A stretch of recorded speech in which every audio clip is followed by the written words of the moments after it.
Hi friends, Pandian stores real இனி வரப்போகிற எபிசோட்ஸ்க்கான promo தான் அந்த வீடியோவில் பார்க்க போகிறோம். அடுத்தடுத்த சுவாரஸ்யங்களை தெரிஞ்சுக்க வீடியோவை ஸ்கிப் பண்ணாமல் கடைசி வரைக்கும் பாருங்கள். மயிலுக்கு பிபி அதிகமாகிடுச்சு அப்படின்னு சொல்லி ஹாஸ்பிட்டலில் அட்மிட் பண்ணியிருந்தாங்க. ஆனால் பாக்கியம் அவங்க உயிருக்கு போராடிட்டு இருக்காங்க அப்படிங்கிற மாதிரி வீட்டில் வந்து பயங்கரமாக ரகலை பண்ணிட்டு போயிட்டாங்க. அதனால் அவங்க பயத்தில் கிளம்பி இங்கே வந்தால் இங்கே மாணிக்கம் வேற அவர் ஏதோ பெருசாக தியாகி மாதிரியும் கோமதியும் பாண்டியனும் தப்பு பண்ணவங்க மாதிரியும் அவர் ரியாக்ட் பண்ணார். கோமதி அப்படியே கூட பாண்டியன் கிட்ட சொல்லி தான் சொன்னாங்க. இப்போ உள்ளே போய் மயிலுக்கிட்ட பேசிகிட்டு இருக்கும்போது பாக்கியம் கொஞ்சம் ஓவராக ரியாக்ட் பண்ணாங்க. மயிலை அவாய்ட் பண்ணுறாங்க அப்படின்னு தெரிஞ்சதும் அவங்க அங்கேருந்து போயிட்டாங்க. இப்போ பாண்டியன் கிட்ட நம்ம மயில் மன்னிப்பு கேட்குறாங்க. ஆனால் பாண்டியன் இருந்துட்டு நீ எதுக்குப்பா என்கிட்ட மன்னிப்பு கேட்குற அப்படின்றாங்க. என்ன இருந்தாலும் நான் பண்ணின துரோகத்துக்கு வேற ஒரு குடும்பமாக இருந்திருந்தா ஒரே அடியாக ஒதுக்கி விட்டுருந்துருப்பாங்க. குழந்தைக்காக வாச்சும் நீங்கள் என்னை பார்க்கணுன்னு வந்திருக்கீங்கல்ல, அதுவே எனக்கு பெருசாக இருக்குமாம்மா அப்படின்றாங்க. இங்கே பாருப்பா, நீ இல்லை உன் இடத்துல யாராக இருந்திருந்தாலும் மனிதாபிமானம் அப்படிங்கிற அடிப்படையில் கண்டிப்பாக நாங்கள் வந்து பார்த்துருந்துருப்போம். நல்லது கெட்டது எல்லாத்தையுமே சொல்லியிருப்போம். ஆனால் உன் விஷயத்தில் என் பையன் பாதிக்கப்பட்டிருக்கான். அதனால் நான் உன் மேலே கோபமாக இருந்தது என்னமோ உண்மைதான். ஏப்பா நான் தெரியாமல் தான் கேட்குறேன், உன் மனசாட்சி தொட்டு சொல்லு, உன்னை வீட்டில் வரவே கூடாது அப்படின்னு நாங்கள் ஏதாவது சொன்னோமா? இல்லை உன்னை வீட்டை விட்டு கழுத்தை பிடிச்சி வெளியே தள்ளணுமா? எல்லாரும் கோவப்படுற மாதிரி ஒரு விஷயத்த நீயும் உன் குடும்பமும் பண்ணியிருந்தீங்க. இப்போதைக்கு நீ அந்த வீட்டை விட்டு விலகி இருக்கிறது நல்லது. சரவணன் பழைய மாதிரி மாறணும் அப்படிங்கிறதுக்காகவும் நான் ஒரு கேப் விடணும்னு நினச்சேன். அதனால தான் உங்கள் அப்பா அம்மாவை கூப்பிட்டு உன்னை அனுப்பணும்னு நினச்சேன். நாங்கள் கோவத்தில் ஏதாவது பேச போய் நீ ஏதாவது தப்பான முடிவு எடுத்துட்டா அதுவும் எங்களுக்கு தானப்பா நஷ்டம். எல்லாமே கொஞ்ச நாள் கேப் இருக்கணும் அப்படிங்கிறதுக்காக மட்டும்தான் அப்போ நாங்கள் பேசினது. இதை கூட புரிஞ்சுக்காம அந்த வீட்டில் 2 வருஷம் வாழ்ந்திருக்க, யாரோட நல்ல மனசையும் புரிஞ்சுக்காம உங்கள் அம்மா கூட சேர்ந்துக்கிட்டு நீயும் எல்லாரும் மேலேயும் கம்ப்ளைண்ட் கொடுத்தல்ல அப்படின்றாங்க. மாமா அம்மா தான் கம்ப்ளைண்ட் கொடுத்தாங்க, அம்மா தான் என்னை கையெழுத்து போட சொன்னாங்க அப்படின்னு நான் சொன்னாலும் கூட என்னோட சம்மதம் இல்லாமல் அது நடக்கலை. அவங்க கன்வின்ஸ் பண்ணாலும் நான் கன்வின்ஸ் ஆகிருக்க கூடாது. முழுக்க முழுக்க அது என்னோட தப்பு. என்ன இருந்தாலும் அந்த குடும்பத்தை நான் ஜெயிலில் உட்கார வச்சதுக்கும் அவமானப்படுத்தினதுக்கும் அதுக்கான தண்டனையை நான் அனுபவிப்பேன். யாராக இருந்தால் என்ன, அவங்கவுங்க விதைச்சதை அறுவடை பண்ணி தானே மாமா ஆகணும். அதுக்காக தான் நான் இப்போ தனிமையில் இருக்கேன் போல இருக்கு. என்னதான் என் அம்மா அப்பா தங்கச்சின்னு என் கூட இருந்தாங்க அப்படின்னாலும் கூட நான் தனிமையில் தான் இருக்கிற மாதிரி ஃபீல் பண்ணுறேன். ஏன்னா அதுக்கான காரணம் நான் எல்லாரையும் அவ்வளோ அசிங்கப்படுத்திருக்கேன், அவமானப்படுத்திருக்கேன், எல்லாரையுமே ஜெயிலில் உட்கார வச்சுருக்கேன். அதுக்கான தண்டனை எனக்கு கிடைக்கணும்ல அப்படின்னும் இது அதுக்கான தண்டனை தான் நான் நினச்சிட்டு இருக்கேன் அப்படின்னும் சொல்கிறாங்க. இங்கே பாருப்பா, நான் இதெல்லாம் சொல்லலை, நீ தான் அப்படி சொல்லிட்டு இருக்க. நான் அப்படியெல்லாம் நினைக்கல. என்ன இருந்தாலும் சரவணன் அந்த மாதிரி வந்து கர்ப்பமாக இருக்கிற அப்படின்னு தெரிஞ்சிருந்தோம். அங்கே இந்த மாதிரி கலாட்டா பண்ணது பெரிய தப்பு. அவனை நான் கண்டிச்சிட்டேன். இனிமேல் அந்த மாதிரி பண்ண மாட்டான். அதே மாதிரி இனிமேல் அவன் விஷயத்தில் நீங்கள் யாரும் தலையிடாதீங்க. நீயும் சரவணனும் சேர்ந்து வாழணுமா வேணாவா அப்படின்னு நீங்கள் 2 பேரும் பேசி எடுக்க வேண்டிய முடிவு. இந்த குழந்தைய வச்சாவது நீங்கள் மேற்படி என்ன பண்ணுறது அப்படிங்கிறத முடிவெடுப்பீங்க அப்படின்னு நான் நம்புகிறேன். கண்டிப்பாக உங்களோட முடிவு நல்ல முடிவாக இருக்கணும் நான் நம்புகிறேன் அப்படின்னு சொல்கிறாங்க. அப்போது நம்ம பாண்டியன் பேசின எல்லாத்தையும் கேட்டு மயில் கண் கலங்குறாங்க. என்னப்பாச்சு, நான் ஏதாவது தப்பாக சொல்லிட்டேனா அப்படின்னு. அப்படி பேசிகிட்டு இருக்கும்போது கோமதி வராங்க. என்னாச்சுங்க, ஏன் அழுவுறா அப்படின்னு. ஒன்றும் இல்லை கோமதி அப்படின்னு சொல்லிட்டு நம்ம கிளம்பலாமா அப்படின்றாரு. என்னாச்சு மயில், ஏன் அழுவுற? மாமா ஏதாவது சொல்லிட்டாரா என்ன? ஏங்க ஏதாவது சொல்லிட்டீங்களா அப்படின்னு கேட்குறாங்க. அட நீ வேற, நான் என்ன சொல்ல போகிறேன், நீங்கள் 2 பேரும் சேர்ந்து ஏதாவது ஒரு முடிவு எடுங்க, அதுவும் நல்ல முடிவாக எடுங்க அப்படின்னு சொன்னேன். நடந்தது எல்லாத்தையும் யோசிச்சு என்கிட்ட மன்னிப்பு கேட்டுச்சு மயில் அப்படின்னு சொல்கிறாங்க. இங்கே பாரு மயில், யார்கிட்டையும் நீ மன்னிப்பு கேட்கணும் அப்படின்லாம் அவசியம் கிடையாது. நீ தப்பை உணர்ந்துட்ட அப்படிங்கிறது எங்களுக்கு தெரியுது. அதுக்காக எல்லாம் உடனே சரவணன் அவன் மனசை மாற்றிக்கிட்டு உன்னை ஏற்றுக்கணும்னு நம்ம எதிர்பார்க்கக்கூடாதுல்ல. அவனுக்கும் டைம் கொடுக்கணும். அவன் என்ன முடிவு எடுத்தாலும் அதை ஏற்றுக்கிற மனநிலைமையில தான் நாங்கள் இருக்கோம். ஏன்னா நாங்கள் சொல்கிற பொண்ணை தான் அவன் கண்ணை மூடிக்கிட்டு தாலி கட்டினான். ஆனால் இப்போ யோசிச்சுப்பாரு அவன் மனநிலைமை எப்படி இருக்கும்னு. அவன் காதலிச்ச பொண்ணை வேண்டான்னு சொல்லிட்டோம், விட்டுட்டான். நாங்களே ஒரு பொண்ணை பார்த்து கல்யாணம் பண்ணிக்கூடாதுன்னு சொன்னோம், பண்ணிக்கிட்டான். அந்த கல்யாண வாழ்க்கையில் இனி இதுதான் அப்படிங்கிற ஒரு மனநிலைமையில் அவன் இருக்கும்போது நீ இத்தனை பொய்களை சொல்லி அந்த வீட்டுக்குள்ளே வந்திருக்க அப்படிங்கிறதே பெரிய ஒரு எங்களுக்கு தலையில் இடி இறங்குற மாதிரி இருந்துச்சு. அதுக்கும் மேலே நீ 2 வருஷமாக எங்கள் குடும்பத்தையே ஏமாற்றிட்டு இருந்திருக்க அப்படின்னும் போது கண்டிப்பாக எங்களுக்கெல்லாம் வலிக்க தானே செய்யும். அதுலேருந்து நாங்கள் வெளியே வர வேண்டாமா? அதுக்குள்ளே என்ன உன் அம்மாவுக்கு அவ்வளோ பேச்சு வேண்டி கிடக்கு அப்படின்றாங்க. யாரோ ஒரு பொண்ணு, நீ உங்கள் வீட்லேயும் இன்னொரு பொண்ணு இருக்கா, கல்யாணமாகி விவாகரத்தாகி அந்த பொண்ணு ஏற்கனவே ரொம்ப மன உளைச்சலுக்கு ஆளாகி இப்போது நிம்மதியாக வாழணுங்கிறதுக்காக அவங்க அம்மா வீட்டில் இருக்கா. ஏதோ சரவணன் பழகின பழக்கத்துக்கு பேசியிருக்கிறான், அவளும் பேசியிருக்கிறா. இதை போய் பெருசு பண்ணிக்கிட்டு உங்கள் அம்மா அங்கே போய் பேசிட்டு வந்திருக்காங்க. என்னெல்லாம் பேசினாங்களோ தெரியல. அந்த புள்ள ஏதாவது தப்பு ஒன்று கிடக்க ஒன்று நடந்தா என்ன பண்ண முடியும் சொல்லு அப்படின்னு கோமதி பேசுகிறாங்க. எனக்கு எல்லாமே புரியுது அத்தை. இனிமேல் அவங்க எந்த விதத்துலையும் உங்களையோ இல்லை அந்த பொண்ணையோ டிஸ்டர்ப் பண்ண மாட்டாங்க. என்னாலேயோ என் சம்மந்தப்பட்ட விஷயத்தினாலேயோ இனிமே அந்த குடும்பத்திலேயோ இல்லை அந்த பொண்ணுக்கோ எந்த பிரச்சனையும் வராமல் நான் பார்த்துக்கிறேன் அப்படிங்கிற மாதிரி நான் வாக்கு கொடுக்குறேன்னு சொல்கிறாங்க. இதை கேட்டு கோமதிக்கும் பாண்டியனுக்கும் கொஞ்சம் நிம்மதியாக இருக்குது. ஆனால் நம்ம சரவணனோட விஷயத்தில் மயில் எதுவுமே சொல்லாமல் இருக்கிறது இவங்களுக்குமே ஆச்சரியமாக தான் இருக்குது. என் மயில் சரவணன் கூட சேர்ந்து வாழணும்னு நினைக்கிறியா நீ அப்படின்னு கேட்குறாங்க. நான் பண்ண தப்புக்கு நான் இப்போ தண்டனை அனுபவிச்சுட்டு இருக்கேன்னு உங்ககிட்ட சொல்லிட்டாத்தேன். அதுக்கப்புறம் எப்படி நான் சேர்ந்து வாழணுங்கிறத பற்றி யோசிப்பேன். அவருக்கு பிடிக்காத ஒரு விஷயத்த இனிமே அவரை ஃபோர்ஸ் பண்ணாதீங்க. அது எதுவாக இருந்தாலும் சரி, இது நான் உங்ககிட்ட கேட்டுக்கிறது. நான் அவ்வளோ தப்பு பண்ணியிருக்கேன். அவர் மேலேயே பழியை சுமத்திருக்கேன். அவரை அசிங்கப்படுத்தியிருக்கேன், முட்டாளாக்கியிருக்கேன், துரோகம் பண்ணியிருக்கேன். அவரை பொறுத்த வரைக்கும் நான்லாம் அவர் வாழ்க்கையிலே வந்திருக்கக்கூடாதுன்னு நினைக்கிற அளவுக்கு, இனிமேல் வந்துடவே கூடாது அப்படின்னு நினைக்கிற அளவுக்கு நான் தப்பு பண்ணியிருக்கேன். அந்த இடத்துல நான் கர்ப்பமாக இருக்கேன் அப்படிங்கிற ஒரு காரணத்துக்காக ஒரு அனுதாபத்தில் நீங்கள் என் மேலே காட்டுற அன்பு, இல்லை இந்த குழந்தை மேலே இருக்கிற பாசத்தில் நீங்கள் காட்டுற அக்கறை, இது எல்லாமே அவரோட மனசில் எப்படி நிற்கணும்னு யோசிச்சு பார்த்தீங்களா அப்படின்னு கேட்குறாங்க. என்ன சொல்கிற மயில் அப்படின்னு கோமதி கேட்குறாங்க. ஆமாத்த, அதுதான் அவரோட பிரச்சனையே. இன்னுமா நீங்கள் அதை புரிஞ்சுக்காம இருக்கீங்க? நீங்க எல்லாரும் என்ன வேண்டான்னு ஒதுக்குனதுக்கு அப்புறமும் திரும்பவும் நீங்க என்கிட்ட பேசுறது, எனக்கு ஏதாவது ஒண்ணுன்னா ஓடி வந்து நிக்கிறது, இது எல்லாமே எங்க திரும்பவும் என்ன அவர் கூட வாழ சொல்லிடுவீங்களோ அப்படிங்கிற பயத்தை அவருக்கு உருவாக்குது. இன்செக்யூரிட்டி. அதுக்காக தான் அவரு இந்த மாதிரிலாம் பண்ணிட்டு இருக்காரு.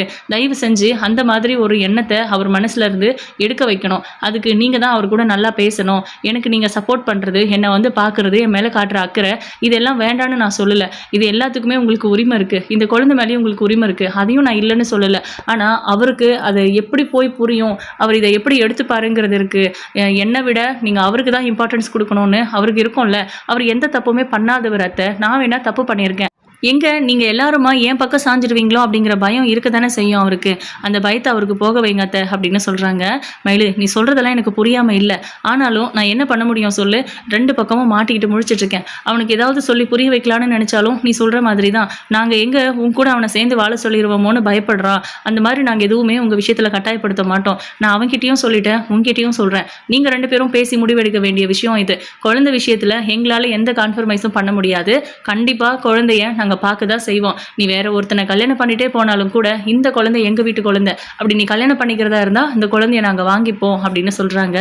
ஏத்த இவ்வளவு தூரம் சொல்றீங்க? ஒருவேளை உங்க பிள்ளை வேற யாரையாவது கல்யாணம் பண்ணிக்கிட்டாரு அப்படின்னா குழந்தைய அவர் பார்க்க வரமாட்டாரா அப்படின்னு கேட்குறாங்க. என்ன மயில் பேசுற அப்படின்னு. ஆமா அத்தை, நானும் அப்படிதானே யோசிப்பேன். என் குழந்தைக்காக நான் வாழணும்னு நினைக்கிறேன். நான் வேற கல்யாணம் பண்ணிக்க போறதில்ல.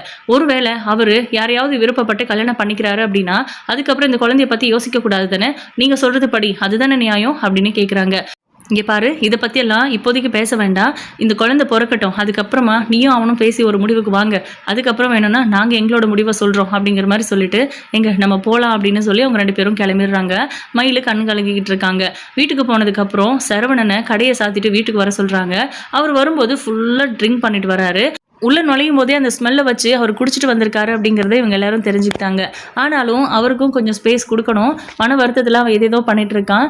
செந்திலையோ இல்லை நம்ம கதிரையோ வச்சு பேச வைக்கலாம், அப்படியும் இல்லைனா பழனியை வச்சு பேச வைக்கலாம் அப்படிங்கிற மாதிரி இவங்க 2 பேரும் ஏற்கனவே பேசி வச்சுருந்தாங்க.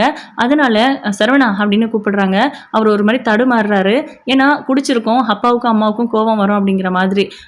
மயிலை ஹாஸ்பிட்டலில் சேர்த்துருக்காங்க. பிபி அதிகமாகி மயங்கி விழுந்திருக்கா. அதுக்கப்புறம் ஹாஸ்பிட்டலில் ஒரு நாள் இருந்துட்டு அதுக்கப்புறமா போகட்டும்னு சொல்லியிருக்காங்க.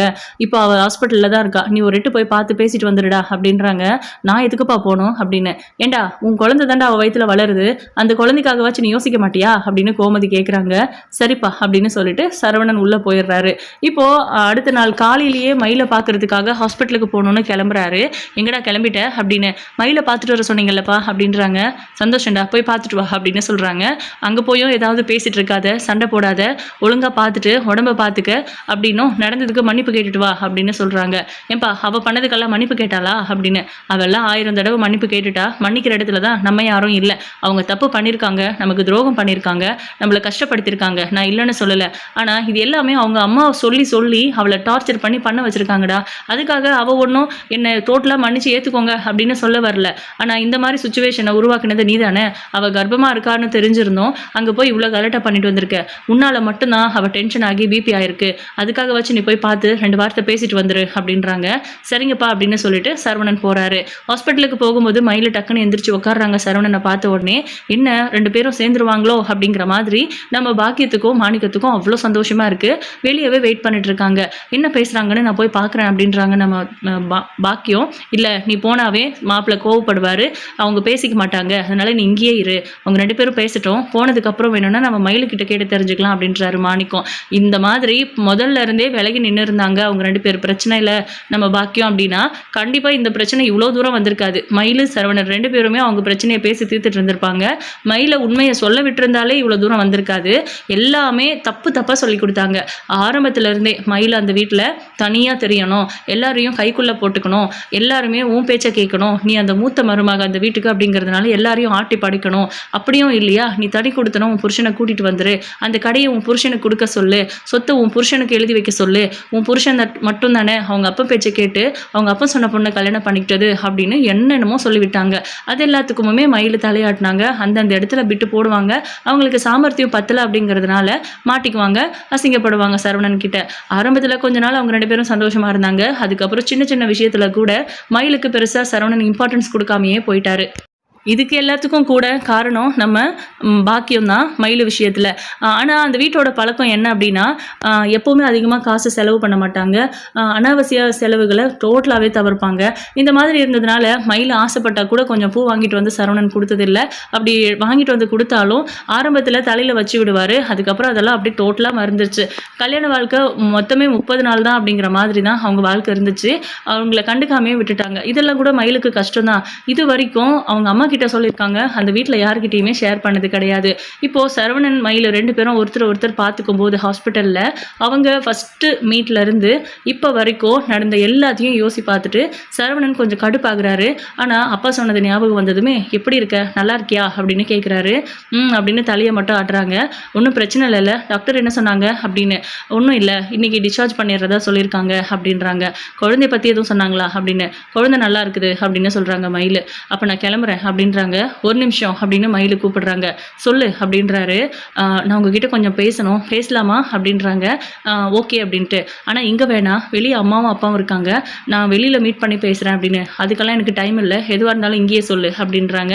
சரி ஓகே அப்படின்னு சொல்லிட்டு மயில் சொல்கிறாங்க, நீங்கள் அந்த பொண்ணு அஞ்சலியை காதலிக்கிறீங்களா அப்படின்னு கேட்குறாங்க. அது உனக்கு தேவையில்லாத விஷயம் அப்படின்றாங்க. ஆமாம், எனக்கு தேவையில்லாத விஷயம் தான், அது எனக்கு புரியுது. இருந்தாலும் நான் சொல்ல வந்தது என்னென்னா, நீங்கள் யாரையாவது விருப்பப்படுறீங்க, அவங்கள கல்யாணம் பண்ணிக்கணும்னு ஆசைப்படுறீங்க அப்படின்னா தாராளமாக நீங்கள் பண்ணிக்கோங்கன்னு, அதுக்கு ஒன்றும் உன் பர்மிஷன் தேவையில்லை அப்படின்றாரு. இல்லை நான் பர்மிஷன் கொடுக்குறேன், இல்லை நான் உங்களுக்கு வழி விடுறேன் அப்படி சொல்லலை, என்னால் எந்த பிரச்சனையும் வராதுன்னு நான் சொல்ல வந்தேன் அப்படின்னு. சரவணனுக்கு ஒரு மாதிரி ஷாக் ஆகிடுது. என்ன சொல்கிற அப்படின்னு கேட்குறாரு. ஆமாங்க, இனிமே உங்கள் வாழ்க்கையில் நான் எந்த விதத்துலையும் தொந்தரவாக இருக்க மாட்டேன், உங்களுக்கு பிடிச்ச வாழ்க்கையை நீங்கள் அமைச்சுக்கோங்க, நான் எப்போவுமே உங்கள் வாழ்க்கையில் குறுக்க வரவே மாட்டேன், எங்கள் அம்மா சொன்னாலும் சரி, கோர்ட்டில் நான் விவாகரத்து கொடுக்குறேன்னு சொல்லிட்டேன்ல, அந்த முடிவில் நான் ஸ்ட்ராங்காக இருப்பேன். இனிமேல் எந்த காரணத்துக்காகவும் என்ன நினச்சோ என் குடும்பத்தை நினச்சோ நீங்கள் யோசிக்க தேவையில்லை, எங்கள் அம்மாவையும் எங்கள் அப்பாவையும் கூட இதில் தலையிடாமல் பார்த்துக்கிறேன் அப்படின்னு சொல்கிறாங்க. இப்படி சொல்லிட்டு நாளை பின்ன நான் ஒரு பொண்ணை காதலிச்சு கல்யாணம் பண்ணிக்கிறேன், இல்லை நான் ஆசைப்படுற பொண்ணை கல்யாணம் பண்ணிக்கிறேன் அப்படின்னும் போது அங்கே வந்து எதுவும் பிரச்சனை பண்ண மாட்டியே அப்படின்னு கேட்குறாங்க. கண்டிப்பாக பிரச்சனை பண்ண மாட்டேன் அப்படின்னு சொல்கிறாங்க. அப்புறம் அப்படின்னு போதும், இது போதும், இதுக்கு மேலே எதுவும் பேச வேண்டாம் அப்படின்றாரு சரவணன். ஆனால் மயில் குழந்தை விஷயத்தை தான் பேச வந்தாங்க. அதாவது குழந்தை என்கிட்ட தான் இருக்கும், நான் எந்த காரணத்துக்காகவும் உங்ககிட்ட கொடுக்க மாட்டேன் அப்படின்னு சொல்ல வந்தாங்க. அதை பற்றி சரவணன் கிட்ட சொல்கிறதுக்கு முன்னாடியே பாக்கியம் உள்ளே வந்துட்டாங்க. அவங்க வரவும் மயிலும் எதுவும் பேசுறதில்ல. சரி நான் கிளம்புறேன் அப்படின்ட்டு அவர் பாட்டு கிளம்புறாரு. அதுக்கப்புறம் தான் பேக்கெட்டில் பணம் இருக்கிறது ஞாபகம் வருது. அது வந்து பாக்கியத்துக்கிட்ட கொடுக்கறதுக்கு ஒரு மாதிரி இருக்கா அவருக்கு. அதனால மயில் கையிலேயே கொடுக்குறாங்க.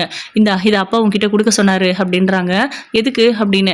என்னால் தானே இந்த பிரச்சனை, என்னால் தானே இப்போ உனக்கு உடம்பு சரியில்லாமல் போச்சு, அதுக்காக தான் இந்த ஹாஸ்பிட்டல் செலவுக்கு அப்படின்னு சொல்லி கொஞ்சம் பணம் கொடுத்து விட்டுருக்காரு. அதை வந்து மயில் கையில் கொடுத்துட்டு நான் வரேன் அப்படின்னு போயிடுறாரு. மயில் சொன்னதையே அவர் திரும்ப திரும்ப யோசிச்சு பார்க்குறாரு. இதுக்கு மேலே நமக்கு என்ன பிரச்சனை, அப்பா அதனால தானே பயந்தாரு, மயில் இவ்வளோ ஸ்ட்ராங்காக சொல்கிறதுக்கப்புறம் நமக்கு என்ன பயம், நம்ம அஞ்சலியை பார்த்து பேசலாம், பாவம் அவ இவ்வளோ பாதிக்கப்பட்டிருக்கா நம்மளோட சொந்த பிரச்சனைக்காக அப்படின்னு யோசிச்சுட்டு அங்கே போகிறாரு. அஞ்சலின்னு வெளியே நின்று கூப்பிடுறாங்க. அக்கம் பக்கம் இருக்கிறவங்கெல்லாம் பார்த்துட்டு பயங்கரமாக தப்பு தப்பாக பேச ஆரம்பிச்சிடுறாங்க. அதான் புரணி பேசுவாங்கன்னு சொல்லுவாங்கள்ல, அந்த மாதிரி. இப்போது கேட்டை திறந்துட்டு அவரே உள்ளே போய் காலிங் பெல் தட்டுறாரு. அவங்க அம்மா தான் ஓப்பன் பண்ணுறாங்க. இங்கே எதுக்கு வந்திருக்கீங்க அப்படின்னு. உடனே அவங்க அப்பாவும் வந்துடுறாரு. தம்பி இங்கே எதுக்கு வந்தீங்க அப்படின்னு கேட்குறாங்க. அஞ்சலிக்கு ஃபோன் பண்ணேன், ஃபோன் எடுக்கல.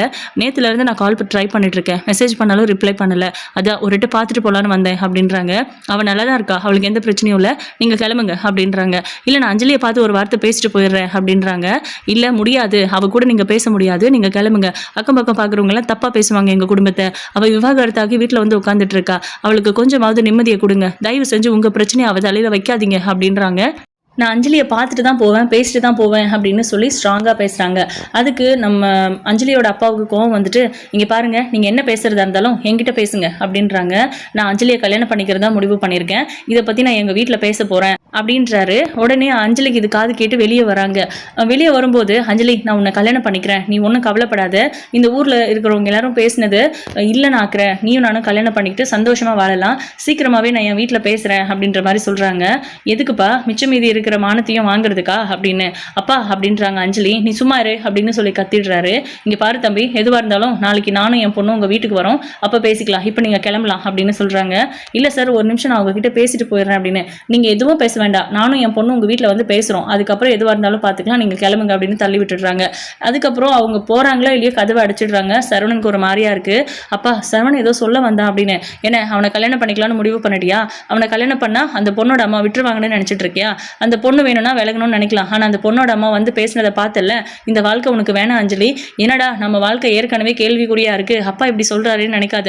எங்களுக்கு அப்புறம் உனக்கு யாரும் இல்லாமல் நீ வாழ்ந்தா கூட நீ கௌரவமாக வாழ்ந்துடுவ, ஆனால் இந்த மாதிரி ஒரு குடும்பத்தில் நீ வாக்கப்படக்கூடாது அப்படின்னு சொல்கிறாங்க.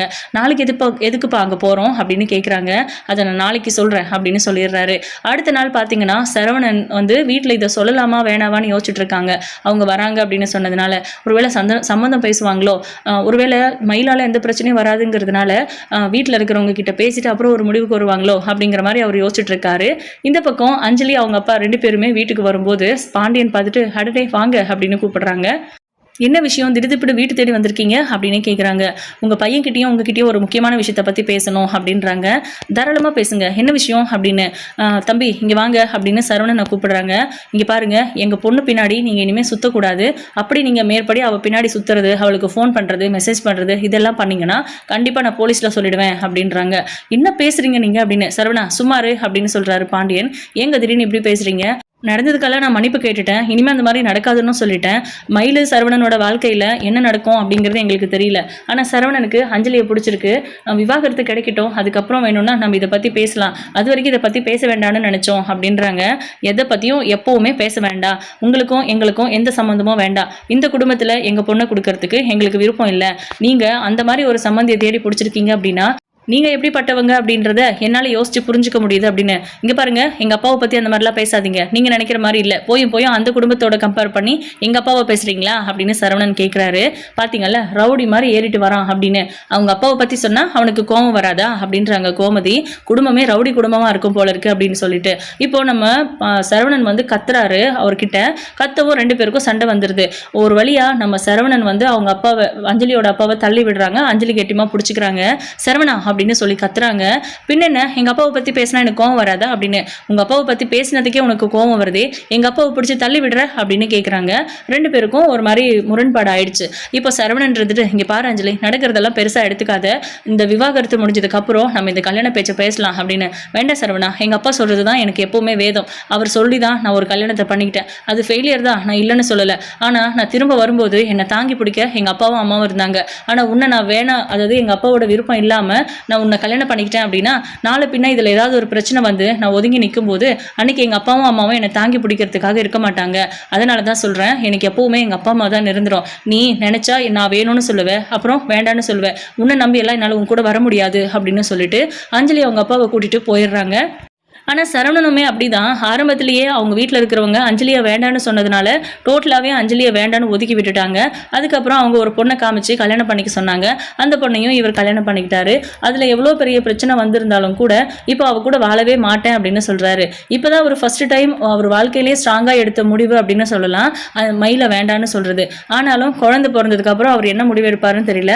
அவர் ரொம்ப ரொம்ப இரக்க குணம் கொண்டவர் அப்படிங்கிறதுனால மயிலு கூடவே சேர்ந்து வாழணும்னு கூட நினைக்கிறதுக்கு வாய்ப்பு இருக்குது. ப்ளஸ் அவங்க கர்ப்பமா இருக்காங்க. அந்த குழந்தை விஷயத்துல சரவணன் என்னெல்லாம் பேசியிருக்காருங்கிறது அஞ்சலிக்கு தெரியும். மறுபடியும் எதுக்கு அவங்க குடும்பத்துல நம்ம போய் தொந்தரவு பண்ணிக்கிட்டு மயிலோட அம்மாவை வச்சு அவங்களும் கால்குலேட் பண்ணிட்டாங்க. இவங்க கண்டிப்பா விலக மாட்டாங்க அப்படிங்கிற மாதிரி. அதனாலதான் அஞ்சலியும் அப்படி பேசிட்டு போயிட்டாங்க. சரவணன் ரொம்ப உடஞ்சு போயிடுறாரு.